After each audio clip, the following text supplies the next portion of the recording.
쉽게 얘기해서 우리가 이런 설계도를 아는 거는 매우 쉽지만 이 종이를 접었을 때 이런 모양이 나올 거라고 예측하는 거는 거의 불가능합니다.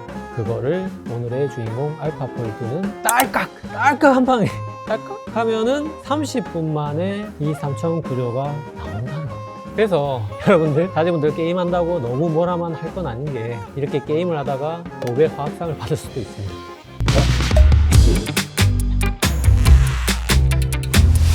네, 안녕하세요. 운동한 내과의 닥터입니다.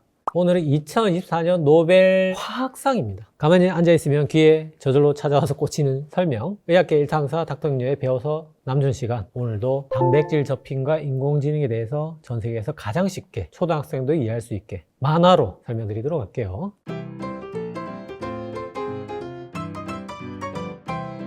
자, 이렇게 2024년 노벨 화학상 홈페이지 들어가시면 데이비드 베이커 교수님이 절반 가져가셨고 데미스 하사비스랑 존 점퍼 교수님께서 반의 반씩 4분의 1씩 25%씩 가져가셨어요. 요게 딱 맞습니다. 그러니까 요 분이 로제타 폴드, 요 두 분이 알파 폴드 프로그램 개발하셨기 때문에 로제타 폴드 반, 알파 폴드 반 정말 합리적으로 공평하게 상금을 가져가셨습니다. 참고로 요 데미스 하사비스 요 분도 노벨상 수상자 치고 굉장히 젊은데 요 존 점퍼 야는 지금 8호입니다. 8호. 노벨 화학상 중에 역대 두 번째로 젊은 분입니다. 그래서 단백질이 뭐냐? 여러분 딱 떠오르는 게 뭐 프로틴 파우더, 닭가슴살 뭐 이런 거 떠오르잖아요. 근데 오늘 말하려는 그 단백질은 그 단백질이 아니고 사실은 단백질이란 거는 우리 몸의 모든 생명 현상 그냥 뭐 했다 하면 다 단백질이에요. 헤모글로빈, 적혈구의 산소 운반하는 걔가 단백질입니다. 인슐린 호르몬이죠. 얘도 단백질입니다. 인슐린 주사 맞잖아요. 그거 입으로 마시면 그냥 단백질입니다. 그냥 분해돼서 근육 성장에 쓰이는 단백질이 됩니다. LDL 콜레스테롤 단백질입니다. LDL 콜레스테롤 우리말로 하면 저밀도 지단백이잖아요. 지단백, 단백질, 지질 복합제입니다. 이런 거 전부 단백질. 그냥 뭔가 우리 몸에서 현상이 일어났다 이러면 다 단백질입니다.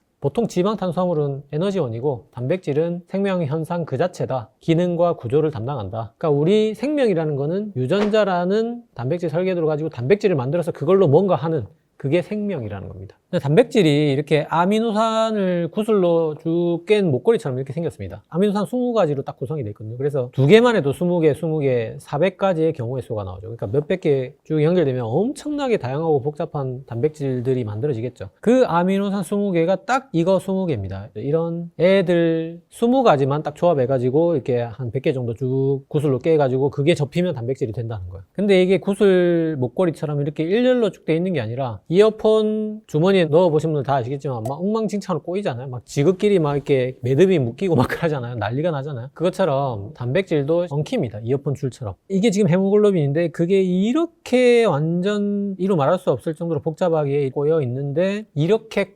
꼬여야만 기능을 합니다. 이 모양이 되어야만 헤모글로빈 기능을 하고 여기서 하나만 모양이 틀어져도 기능을 안 합니다. 그리고 웬만하면 이 모양으로 꼬입니다. 그래서 우리가 잘 생각해보면 이 아미노산 하나하나가 뭔가 화학작용을 해서 우리 몸에서 기능을 일으키고 그럴 것 같잖아요. 그게 아니라는 거예요. 예를 들어서 100개의 아미노산이 일렬로 목걸이로 된 단백질이 꼬여있다. 그 하나의 단백질 덩어리가 돼 있다. 그 안에서 정말 화학 반응을 하는 거는 100개 중에 3.5개에 불과하다고 합니다. 나머지 100개 중에 96개는 그냥 모양을 만드는 단백질이라는 거죠. 그게 어떤 비유냐? 96개는 미사일의 본체고 화학 반응을 하는 3, 4개는 탄두다. 그렇게 생각하시면 됩니다. 그러면 나머지 96개는 의미 없는 거냐? 전혀 아닙니다. 나머지 96개도 엄청 의미가 있습니다. 뭐냐면 그 배열로 돼야지 그 모양이 나오는 겁니다. 그 모양으로 인한 기능이 나온다는 거죠. 그러니까 서열이 있어야 구조가 되고 구조가 있어야 기능이 된다는 이거를 안핀센의 도그마라고 합니다. 그래서 안핀센이 이 법칙을 발견하고 당연히 노벨상을 받습니다. 그게 요거죠. 1972년에 안핀센의 단백질 접힘 원리. 그래서 이 단백질 접히는 거에 관련해서 뭔가 모양을 찾던지 아니면 모양을 찾는 방법을 개발하든지 이런 분들 다 노벨상을 받습니다. 근데 희한하게 다 노벨 화학상을 받습니다. 그러니까 단백질 접힘은 노벨 화학상 겁니다. 노벨 화학상에 이 단백질 구조와 관련해서 엄청 많이 나왔고 오늘 말씀드릴 2024년 베이커 하사비스 점퍼의 AI로 단백질 접힘 만드는 요것도 결국 2024년에 이렇게 받았다는 거죠. 그래서 지금까지 설명드린 설명드렸지만 요런 아미노산들의 구조 배열이 되어야 요런 모양으로 꼬이고 요런 모양이 되어야 헤모글로빈의 기능을 합니다. 그게 이겁니다. 요런 꼬임의 가닥이 있잖아요. 이 상태는 불안정하기 때문에 계속 이렇게 접히려고 한다는 겁니다. 그래서 웬만하면 이 배열이면 이 모양으로 접히게 돼 있다는 겁니다. 만약에 이 모양이다 그러면 그거는 기능을 안 하거나 몸 안에서 소멸되거나 아니면 질병을 일으킵니다. 그런 예가 많습니다. 우리 몸에 아밀로이드 전구체 단백질인 APP라는 단백질이 있습니다. 얘가 우리 몸에서 원래 정상적으로 잘 작동하는 생리적인 단백질입니다. 문제가 전혀 없는 건데 얘가 뭔가 하나가 변형이 일어나서 잘못 꼬이게 되면 베타 아밀로이드라는 단백질로 변형이 됩니다. 이게 우리 뇌에 쌓인 게 알츠하이머 치매고요. 그리고 아까 말씀드렸던 헤모글로빈, 우리가 적혈구가 도너츠 모양으로 예쁘게 돼 있잖아요. 근데 이게 지금 헤모글로빈 아미노산 배열인데 이 중에 단 하나만 바뀌면 헤모글로빈 구조가 다 깨지면서 적혈구가 도너츠가 아니라 난 모양으로 바뀝니다. 그게 겸상적혈구 빈혈증입니다. 적혈구 산소 운반하는 기능이 급감하면서 빈혈이 생깁니다. 인슐린도 단백질이었죠. 인슐린 아미노산 배열이 이겁니다. 우리가 인슐린이 참 이런 목걸이 같은 아름다운 단순한 모양이면 얼마나 좋겠습니까만 이게 이런 식으로 한번 접히고 이런 복잡한 모양으로 꼬여야 우리 몸에서 기능을 한다는 겁니다. 그런데 이 단백질의 3차원 구조, 이렇게 꼬인 모양, 접힌 모양, 이 모양을 알아내는 거는 굉장히 중요합니다. 이걸 알아야 아까 말한 대로 베타아밀로이드 그 모양을 알아야 알츠하이머가 왜 생기는지 우리가 이 질병을 이해할 수 있다는 겁니다. 더 확실히 중요한 거는 이 모양에 딱 맞는 그 부위에 정확하게 얹을 수 있는 그런 결합약을 만들 수가 있습니다. 코로나 바이러스의 표면에 있는 스파이크 단백질의 그 모양을 정확하게 알아야 그 모양이 딱 맞는 박스로비드라는 이런 약도 개발을 할 수가 있고, 에이즈 치료제도 마찬가지고, 항암제 같은 것들도 다 마찬가지고, 백신도 마찬가지고, 더 나아가서는 어떤 특정 모양을 우리가 아예 유도를 해서 새로운 단백질을 만들 수가 있습니다. 이게 진짜 미친 경지인데 이게 벌써 알파 프로테어 로제타 폴드로 현실이 되었습니다. 이런 경지까지 단백질 구조를 알아야, 접힌 모양을 알아야 이런 것들을 할 수가 있다는 거죠. 그런데 지금 요거는 인슐린 모양 이렇게 정확하게 우리가 알고 있잖아요. 이 모양을 알아내는 거는 굉장히 어렵습니다. 정말 무지막지하게 어렵습니다. 근데 반대로 서열을 알아내는 건 굉장히 쉬워요. 근데 이 서열을 안다 한들 이 서열이 이 모양으로 접힌다는 예측도 불가능하고, 그리고 이렇게 꼬여 있구나 이렇게 관측하는 것도 불가능합니다. 쉽게 얘기해서 이 단백질이 3차원으로 꼬인 거 있잖아요. 단백질이 분자 하나입니다. 한 분자입니다. 이게 너무 작아서 예측도 안 되고 관측도 안 됩니다. 왜 예측이 안 되느냐? 아미노산 고작 35개 띠로 연결된 이 서열을 알고 있다 해도 이게 어떤 모양으로 접힐지 컴퓨터로 계산을 해봤을 때 1나노초에 3만 가지의 경우의 수로 연산을 해도 우주 나이에 200배가 걸린다고 합니다. 그러니까 이거 연산으로 그냥 아예 불가능하다고 생각하시면 됩니다. 그러니까 예측도 안 되고, 지금 이거 보세요. 이게 고래 마이오글로빈 단백질이거든요. 이거 모양 관측이 되겠습니까? 이 하나가 지금 원자잖아요. 원자 단위의 지금 크기입니다. 전자현미경으로 찍어도 이렇게까지 정교하게는 안 나온다는 거죠. 이렇게 3차원 구조로. 근데 이게 정확하게 그 모양을 알아야 약을 갖다 붙이고 이렇게 할 수 있는 거거든요. 근데 이거를 뭐 대충 전자현미경으로 어렴풋하게 봐가지고는 붙일 수 있는 약 모양을 만들 수가 없다는 거죠. 아주 정확하게 알아야 되는데 그거는 예측도 안 되고 관측도 안 된다는 겁니다. 쉽게 얘기해서 우리가 이런 설계도를 아는 거는 매우 쉽지만 이 종이를 접었을 때 이런 모양이 나올 거라고 예측하는 거는 거의 불가능하다는 거죠. 그리고 이 두루미가 현미경으로 봐도 안 보인다는 거죠. 너무 작아서. 그래서 우리가 2022년까지 서열을 아는 단백질의 개수가 2억 3천만 개였는데 3차원 구조를 접힌 모양을 완벽하게 파악한 거는 19만 5천 개밖에 안 됐어요. 그러니까 엄청난 차이가 있었고, 그것 때문에 지금까지 3차원 구조를 파악하는 방법을 발견했더니 그건 당연히 노벨상 받아야겠죠. 그 다음에 심지어 한 단백질의 그냥 모양만, 구조만 정확하게 알아내도 그냥 단백질 하나 모양 알아내는 것만으로도 노벨상 화학상을 받았습니다. 여태까지. 그래서 이렇게 많은 분들이 노벨 화학상을 무지하게 받은 겁니다. 지금 현재로 단백질 3차원 구조를 정확하게 파악할 수 있는 방법이 3가지 정도 있는데, 지금은 이거랑 이거 2개가 주로 쓰이고, 그 중에서도 정말 1962년에 알게 된 이 엑스레이 결정법을 지금도 가장 메인으로 쓰고 있습니다. 그래서 이 엑스레이 결정법으로 단백질 모양을 어떻게 알 수 있느냐? 코로나 바이러스 스파이크 단백질 예로 들어보겠습니다. 이게 지금 코로나 바이러스 모양입니다. 여러분 이거 많이 보셨죠? 실제로 이렇게 생겼습니다. 정확하게. 이 바이러스 표면에 붙어있는 이 빨간색이 확대해 보면 이렇게 생겼고, 요게 코로나 바이러스의 스파이크 단백질입니다. 모양이 딱 봐도 장난 아니잖아요. 이거 모양을 어떻게 알겠냐고요. 이거를.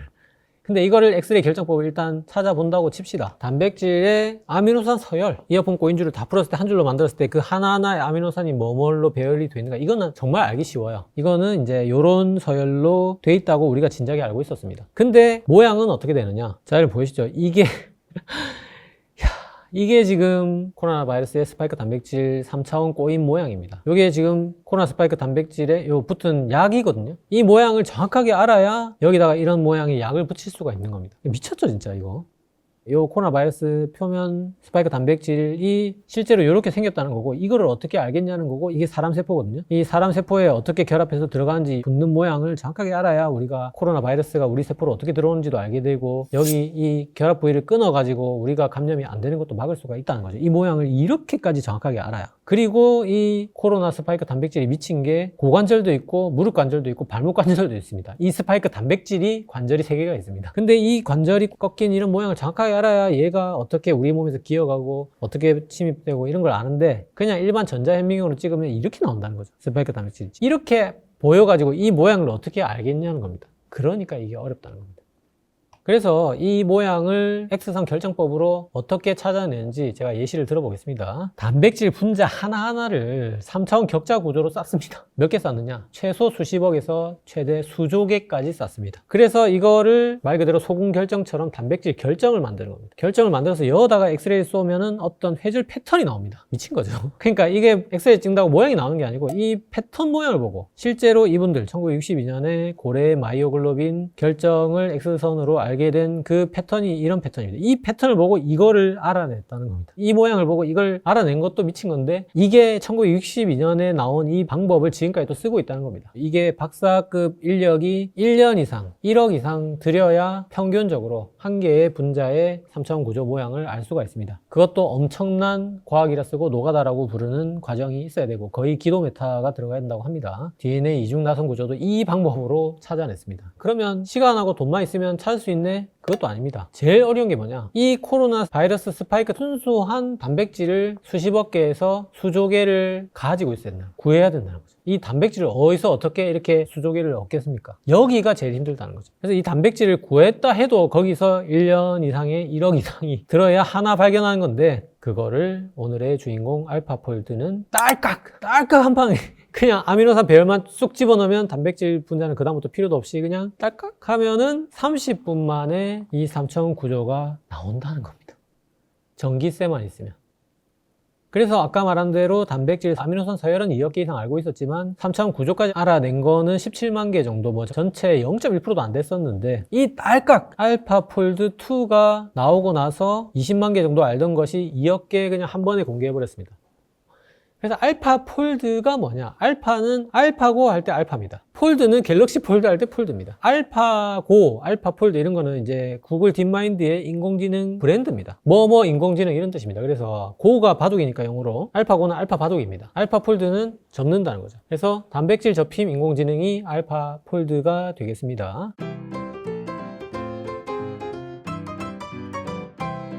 그래서 이 알파폴드는 지금까지 말씀드린 대로 구글 자회사 딥마인드가 만들었습니다. 이 딥마인드를 설립한 분이 바로 데미스 하사비스 행님입니다. 이 하사비스 행님이 어떻게 딥마인드를 만들고 알파폴드까지 만들게 됐느냐? 이 하사비스 행님이 아주 독특한 뿌리를 가지고 있고, 어릴 때는 체스 신동이었습니다. 그래서 13살 때 뭐 동나이 때 체스 세계 뭐 2등까지 갔다고 합니다. 그리고 또 17살 때 테마파크, 저 어릴 때 진짜 많이 했거든요. 이 게임을 만든 리드 프로그래머였다고 합니다. 근데 이분이 게임도 좋아하고 게임도 잘 만들고, 그 게임 회사를 심지어 성이 돼서 창업까지 해가지고 또 성공까지도 시켰다고 합니다. 그래서 수많은 게임을 만들다가 갑자기 잘 나가던 게임 회사를 다 접고 폐업을 하고 28살이 돼서 유니버시티 칼리지 런던 뇌신경연구소에 입학을 합니다. 대학생으로 들어갑니다. 갑자기. 그러더니 졸업하고 33살에 딥마인드를 창업을 합니다. 그래서 막 유의미한 성과를 내고 있으니까 하사비스 행님 나이 37에 구글이 이 딥마인드를 인수를 합니다. 물론 사장은 개발 총괄은 전부 다 하사비스가 계속 하고요. 일종의 구글은 이제 자금 지원을 하는 거죠. 그래서 불과 2년 뒤에, 구글이 인수하고 불과 2년 뒤에 알파고가 이세돌하고 붙습니다. 결과는 다들 아실 거고요. 그러더니 알파고를 갑자기 또 접습니다. 흥미없어. 이건 어차피 인간을 이긴 거야. 하더니 오늘의 주인공인 42세의 알파폴드 1을 내놓습니다. 이게 캐스프 대회에서 우승을 합니다. 그럼 캐스프 대회가 뭐냐? 캐스프 대회는 아까 말했듯이 이 단백질의 접힌 구조 모양을 알아내는 게 관측하고 예측의 두 가지 방법이 있잖아요. 예측을 해보자는 시도가 또 있는 겁니다. 그래서 단백질 아미노산 서열을 알려주고 구조 모양 맞추는 경시대회가 열립니다. 올림픽이 열리는 게 바로 캐스프 대회가 되겠습니다. 이거를 존 몰트라는 박사님이 1994년에 1회 캐스프 대회를 열어가지고 이때는 거의 찍기나 마찬가지인 수준이었다 하고 1998년 3회 대회 오늘의 아까 봤던 또 다른 노벨상 수상자인 베이커 교수님이 참여를 시작합니다. 그래서 베이커가 인간계 최강으로 이 대회를 계속 석권하고 있었는데 2018년에 13회 캐스프 대회에서 하사비스의 딥마인드 알파폴드가 나오더니 그 점수가 이 정도입니다. 그러니까 우리가 거의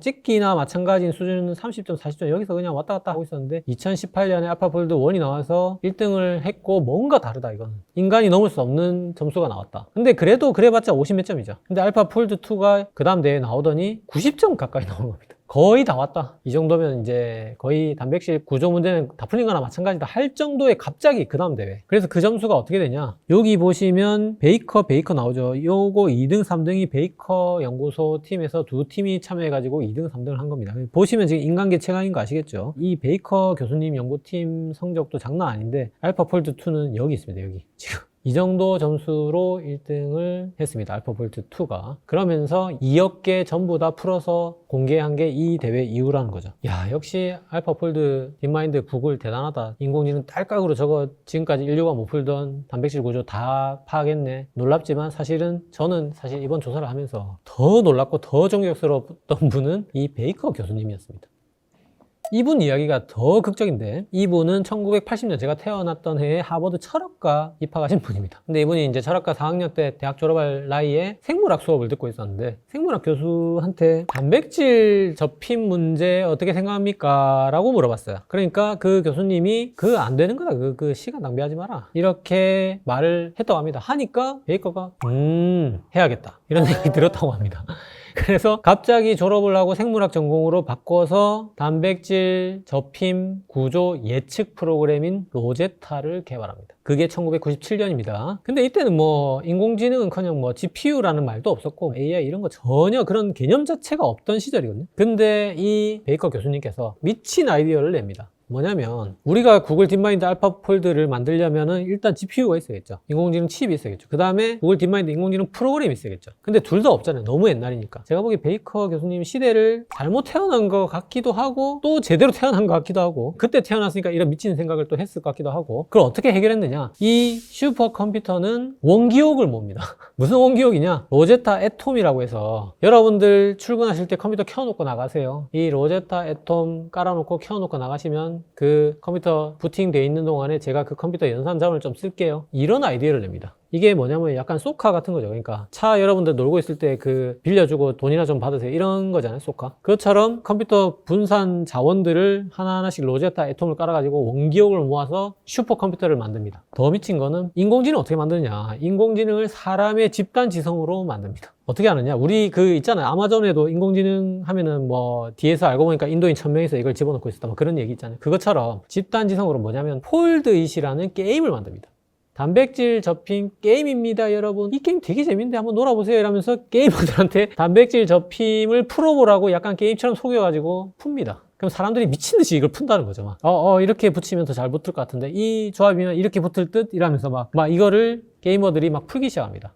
근데 이게 농담이 아니고 진짜 유의미한 성과가 나옵니다. 이게 진짜 미친 게 네이처에 논문을 싣습니다. 단백질 접힌 게임 플레이어들이 규명한 단량체 레트로바이러스 프로테아제 결정 구조. 뭐냐면 에이즈 바이러스에 거기도 단백질이 붙어 있을 거 아니에요? 그 단백질 구조를 알아야 우리가 에이즈 바이러스 치료제를 만들겠죠. 그 바이러스의 단백질 구조를 게이머들이 풉니다. 그래가지고 보이시죠 여기 폴드잇 컨덴던스 그룹, 폴드잇 보이드 크러셔 그룹, 이 폴드잇 게이머들을 공동 저자로 넣어줍니다. 이 논문에. 그래가지고 10년간 못 풀던 에이즈 바이러스 단백질 구조를 폴드잇 게이머들이 3주 만에 풀어버립니다. 그래가지고 에이즈 치료에 실제로 도움을 주게 됩니다. 진짜 대단하죠. 그런데 더 소름 돋는 거는 이 폴드잇 게임을 하던 사람 중에 데미스 하사비스도 있었다는 거죠. 그래서 돌아보건대 데미스 하사비스가 어릴 때 체스 챔피언이었기 때문에 알파고부터 만든 거 아닌가. 폴드 이 게임을 했기 때문에 단백질 접힘, 구조 파악, 인공지능을 만든 거 아닌가. 알파폴드를 만든 거 아닌가. 그래서 여러분들, 자제분들 게임한다고 너무 뭐라만 할 건 아닌 게 이렇게 게임을 하다가 노벨 화학상을 받을 수도 있습니다. 진짜 게이머가 낳은 최고의 아웃풋이고. 그러면 존 점퍼는 뭐냐? 아까 알파폴드 1이 사람이 넘을 수 없는 점수를 받았지만 그래봤자 50몇 점이었는데 2는 확연히 더 높은 거의 90점까지 올라갔잖아요. 이 2를 이끌었던 인물입니다. 데미스 하사비스 뭐 게임 프로그래머였고 뭐 엔지니어에 가까웠기 때문에 이게 뭐 단백질 접힘이라는 게 코딩이나 뭐 이런 기술만 가지고 되는 게 아니잖아요. 그래서 알파폴드 팀에 정말 수많은 과학자들이 영입이 됩니다. 뭐 수학, 물리, 화학, 생물학 뭐 총동원되는데 그중에 존 점퍼는 모든 걸 다 했습니다. 화학, 물리, 수학, 생물학을 다 전공한 과학자였고 순수 과학자였습니다. 이 알파폴드 1에는 3저자로 이렇게 들어가게 되고 이 논문이 바로 알파폴드 2 논문입니다. 여기서는 지금 존 점퍼가 제1저자로 올라가 있습니다. 데미스 하사비스는 회사 창업자니까 당연히 교신 저자로 올라가는 게 맞고 존 점퍼가 이 알파폴드 2 개발을 이끌었다는 거죠. 어떻게 이끌었느냐? 이 알파폴드 1도 성능이 굉장했지 않습니까? 근데 2년 뒤에 이제 캐스퍼 다음 차 대회에 나가야 되는데 존 점퍼가 보기에는 이 알파폴드 1을 개량해 가지고는 답이 없는 겁니다. 계속 거기서 살짝 뭐 몇 점 더 올라가는 거지 정말 90점 이렇게 확 깨버리고 싶은 겁니다. 그래서 존 점퍼가 뭐라 했냐면 이 알파폴드 2는 그냥 1에서 개량하지 말고 그냥 처음부터 새로 만들자. 정체기를 그냥 깨부시자. 이렇게 해서 다양한 걸 도입을 합니다. 우리가 단백질 모양에서 상보적인 결합은 서로 공진화를 한다. 뭐 이런 거 있습니다. 이게 몰라도 됩니다. 이런 거를 인공지능에 집어넣는 역할을 하고 인공지능의 트랜스포머 기법을 이용해보자. 어텐션 기법을 이용해보자. 이런 것도 제안을 합니다. 이거 다 몰라도 됩니다. 어쨌든 이런 것들을 이용해서 알파폴드 2는 완전히 원과는 차원이 다른 혁신을 이뤄냈다는 거죠. 그래서 점수가 이렇게 올랐고 이 2 가지고 결국은 노벨상을 받았고 그러니까 당연히 존 점퍼 줘야 되고 하사비스 형님 줘야 되는 거가 맞는 거죠. 그러면 알파폴드 1이 나왔을 때 특히 2가 나왔을 때 이 베이커 교수님은 아무리 이게 사람이라면 축하는 해주고 싶지만 그래도 씁쓸하겠죠. 야, 내가 일생을 갈아넣었는데 저 인공지능 딸깍 저게 그냥 완전히 내 몇 배를 이겨버리네. 이런 생각이 들어서 범상한 사람이라면 좌절을 할 만도 한데 데이비드 베이커 교수님은 그래 저걸 따라가자. 그리고 우리가 넘어서자. 우리는 그 다음 걸 하자. 이건 진짜 대단하신 것 같은데. 그래서 2021년에 알파폴드 2를 보고 충격을 받기는커녕 그거를 뛰어넘는 프로그램을 만들기 위해서 현재 서울대 교수님인 백민경 교수님을 영입해서 백민경 교수님 주도 아래 로제타 폴드라는 걸 만들게 됩니다. 만들었는데 거기서 멈추지 않고 새로운 단백질을 합성하자. 구조를 파악하는 거에서 끝나는 게 아니라 이 모양으로 우리가 접어보자. 아예 모양을 정해놓고 그 단백질 서열을 뽑아보자. 로제타 폴드 디퓨전을 개발하게 됩니다. 이게 진짜 미친 거에 더 미친 프로그램을 만들게 되는데 뭐냐면 이 하늘색, 이 결합하는 단백질을 미리 예측을 해가지고 이 모양대로 생성을 해보자. 그게 로제타 폴드고 로제타 폴드 디퓨전은 또 뭐냐면 아예 처음부터 인공지능으로 이 결합하는 모양도 만들어보자. 이것도 딸깍으로 해보자. 그게 뭐냐면 디퓨전 원리라는 겁니다. 우리가 미드저니 뭐 나노 바나나 이런 그림 생성 프로그램이 노이즈에서 점점 노이즈를 제거하면서 이렇게 고양이를 그려내는 과정이거든요. 이게 이제 디퓨전 기법인데 로제타 폴드 디퓨전은 똑같습니다. 뭔가 이런 단백질 을 만들고 싶으면 이런 노이즈에서 점점 노이즈를 빼가면서 이렇게 만들어보자. 미친 거죠. 이거를 인공지능으로 이런 단백질을 예측도 하고 딸깍으로 그냥 이 생성을 하는 겁니다. 이거를 만들어냅니다.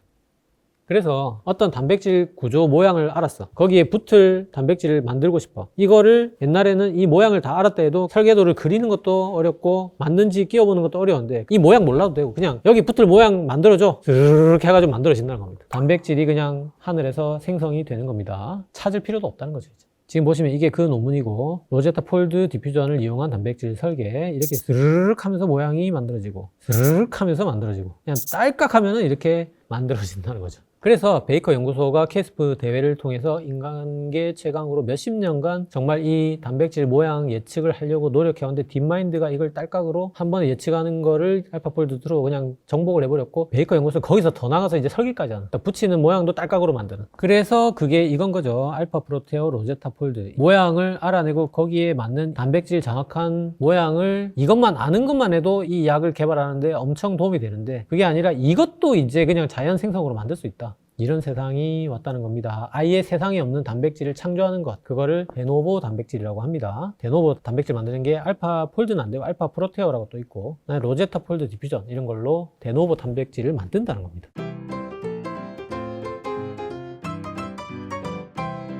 그래서 여기까지 노벨 화학상 해설 다 끝났고, 로제타폴드랑 알파폴드가 미래 전도 유망한 그런 기술이 아닙니다. 실제 지금 쓰이고 있는 기술입니다. 이거는 현재 우리들의 인류에 여러 가지 실제로 도움을 주고 있습니다. 그 중에 대표적인 거 하나씩, 알파폴드 하나, 로제타폴드 하나, 딱 2개 예시를 마지막 설명드릴게요. 자, 먼저 구글 딥마인드 알파폴드에서 가장 인류에게 도움을 주었던 거는 페트병 분해 기술입니다. 페테이즈, PET, 페트가 폴리에틸렌 테레프탈레이트인데 이거를 분해하는 효소가 페테이즈가 되겠습니다. 이 페테이즈가 2016년 일본에서 최초로 발견됩니다. 이게 땅에 페트병을 묻어놨더니 페트병이 조금 녹았더라, 좀 썩었더라. 그래서 이게 어떻게 분해됐나 하고 보니까 이디오넬라 사카이엔시스라는 세균이 페트병을 먹고 자라는 세균인 것 같다. 그래서 이 세균을 또 뜯어보니까 그 안에서 페테이즈라는 단백질을 분비해가지고 페트를 녹이고 있더라. 이 효소가 페테이즈가 되겠습니다. 근데 문제는 뭐냐? 이게 너무 느린 겁니다. 페테이즈 효소 활성이 속도가 1번 느리고, 두 번째는 열에 너무 약한 겁니다. 30도만 돼도 효소 활성이 떨어지는 겁니다. 그래서 미 국립재생에너지연구소랑 포츠머스 대학이랑 둘이서 더 빠르고 열에 더 강한 페트 분해 효소 페테이즈를 한번 발견해보자, 만들어보자, 이런 연구를 시작합니다. 그래서 미 국립재생에너지연구소랑 포츠머스 대학이 HMM, 서머프로트 뭐 이런 인공지능을 개발합니다. 우리가 기존에 알고 있는 일본의 흙에서 나온 페테이즈 아미노산 서열과 유사한 걸 찾아줘, 그게 HMM이고, 두 번째는 열에 강한 걸 찾아줘, 이게 서머프로트입니다.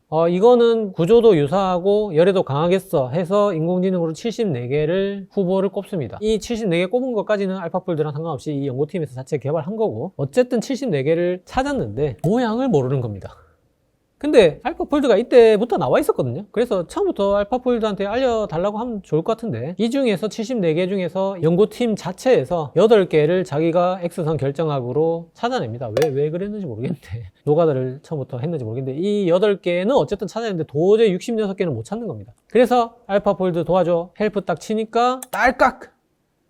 나머지 66개를 다 찾아주는 겁니다. 그래서 이 모양을 이제 미 국립재생에너지연구소랑 포츠먼스 대학에서 모양 생긴 걸 이렇게 돌려보면서, 오, 이런 모양으로도 페트가 녹여지네? 이렇게 작은 애도 녹여지네? 그걸 알게 됩니다. 모양을 이제 아니까. 그래서 이 74개 중에 51개를 생성하는 데 성공했고, 그 중에서 37개가 실제로 페트를 녹였습니다. 근데 그 중에서 23개는 여태까지 보고된 적이 없는 단백질입니다. 새로운 페트 분해 요소를 발견한 것도 23개나 됐고, 여기서 정말 놀라웠던 게 2개가 있는데, 306번. 얘는 92.6도까지 견디는 겁니다. 열이 엄청 강한 306번도 발견을 했고, 그 다음에 611번. 얘는 더 미친 게, 우리가 페테이즈 이거 효소에 잘 반응하게 하려면 플라스틱에다가 열을 가해가지고 물렁물렁하게 만들어야 효소가 작동을 하거든요. 근데 이 611번은 딱딱한 페트병에 더 잘 반응하는 겁니다. 그러니까 전처리를 할 필요가 없는 거죠. 전처리 안 한 걸 더 잘 분해하는 611번도 찾아내게 됩니다. 근데 그거를 모양을 아니까, 이게 입이 이렇게 일자로 좁히돼가지고 더 얕고 개방된 활성 부위 틈이 있으니까 이런 모양 때문에 이게 딱딱한 페트병을 더 잘 분해하는구나, 원리적으로 이해가 되는 겁니다. 그래서 결국 이 연구팀, 미 국립재생에너지연구소랑 포츠머스 대학이 이런 효소들을, 될 만한 것들을 양껏 모아가지고 슈퍼 효소 칵테일을 지금 개발을 하고 있습니다. 근데 거기에 딥마인드가 빠질 수가 없죠. 당연히 돈 벌어야죠. 자기가 다 찾아줬는데. 딥마인드도 같이 파트너십을 맺고, 그러니까 이 구글이 지금 뭐 논문 쓰고 노벨상 받는 게 문제가 아니라 진짜 떼돈을 벌 것 같은,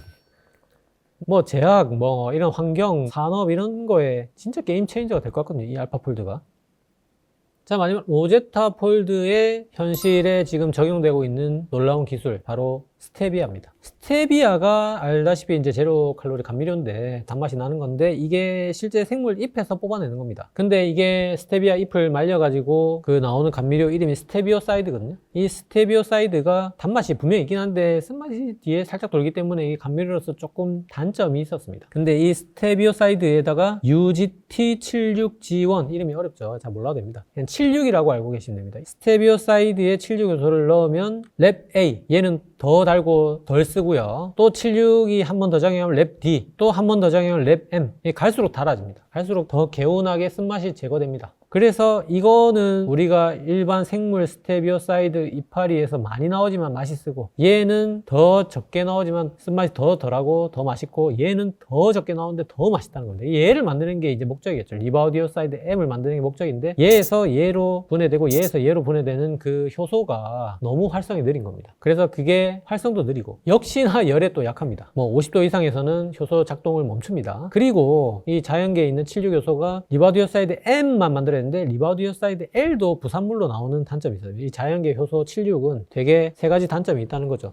이것도 단백질이잖아요. 이것도 분해 효소이기 때문에 뭔가 얘도 슈퍼 단백질을 로제타 폴드나 알파 폴드로 만들 수 있을 것 같죠. 그래서 또 연구팀이 수천 개의 후보를 가지고 76 효소하고 유사한 115개 후보를 추려가지고 이 115개 후보를 다시 가상 변이체에 실험을 해가지고 2만 개의 가상 변이체를 만든 것도 로제타 폴드가 만든 거고, 여기서 10개 추리고 그 10개 모양 파악하는 것도 다 로제타 폴드가 한 겁니다. 이거는 구조 파악도 물론이고 아예 그 모양 자체도 다 로제타 폴드에서 인공지능으로 다 만든 새로운 효소입니다. 완전히 세상에 없는 데노보 단백질이 되겠습니다. 이 10개를 가지고 실제로 돌려보니까 미친 효소가 2개가 있는데, 하나는 764, 하나는 94. 근데 764가 어떻느냐? 촉매 활성도 2.5배 높고 열 안정성도 9.3도 높고 부산물도 11% 적게 나옵니다. 그래서 이거를 다 따져보니까 효율이 6배 증가하는 겁니다. 리바우디오사이드 M을 원래 6일간 만들어야 될 게 하루면 만들어진다는 겁니다.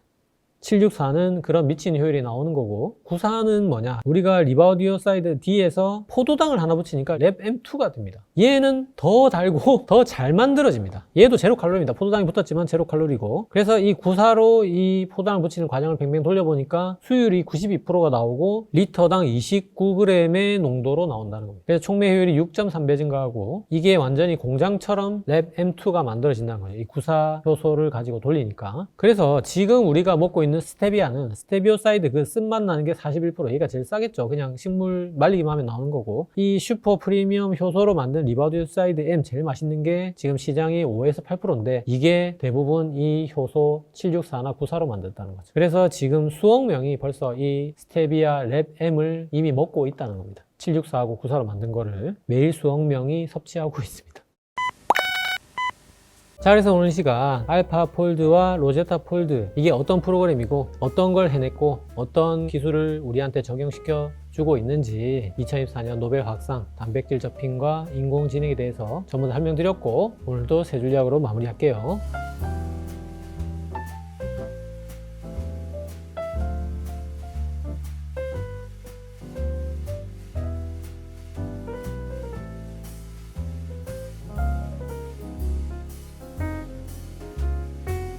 자, 오늘 영상 도움이 되셨나요? 도움이 되셨다면 구독은 여기, 관련 영상은 여기 봐주세요.